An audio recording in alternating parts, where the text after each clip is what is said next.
दोस्तों, मनुष्य का व्यवहार त्रिगुण के अधीन है और ताउम्र वो यह रहस्य समझ नहीं पाता कि कब कौन सा गुण, सतोगुण, रजोगुण, तमोगुण, कौन सा गुण डोमिनेट कर रहा है और मनुष्य बहता ही चला जाता है। ये एक ऐसी व्यवस्था रचते हैं, ये ऐसी परिस्थितियों का निर्माण करते हैं कि मनुष्य समझ नहीं पाता है। उसे लगता है कि वह कर्म खुद कर रहा है, लेकिन जबकि वो उस धारा के साथ बह रहा होता है।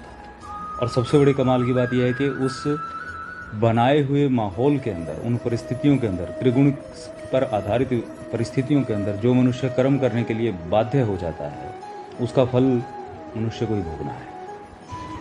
और इसके पीछे का सबसे बड़ा जो रहस्य है कि कैसे त्रिगुण के चक्र से बाहर निकला जाए, कैसे त्रिगुण से ऊपर उठा जाए, यही सब कुछ श्रीमद् भागवत गीता में समझाया गया।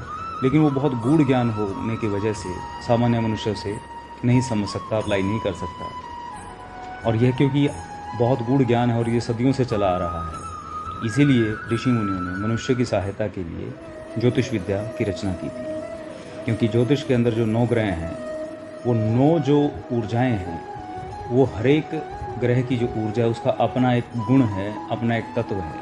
क्योंकि त्रिगुण का जो आधार है वो पंच तत्व हैं और सभी के सभी जो प्लैनेट्स हैं वो पंच तत्वों के भी अधीन हैं। तो जो मनुष्य इस डिवाइन नॉलेज को, इस ब्रह्म विद्या को समझ जाता है, सीख लेता है, वह खुद को जान पाता है। क्योंकि खुद को जानने का, समझने का सबसे बेहतरीन जो तरीका है वह ज्योतिष विद्या ही है। यह भविष्यवाणियों के लिए नहीं बनी थी, तो समय के साथ लोगों ने बना दिया, इसका विकृत रूप सामने ले आए। लेकिन हकीकत में ये मनुष्य के उद्धार के लिए बनी थी कि आप स्वयं को समझें, स्वयं को जानें।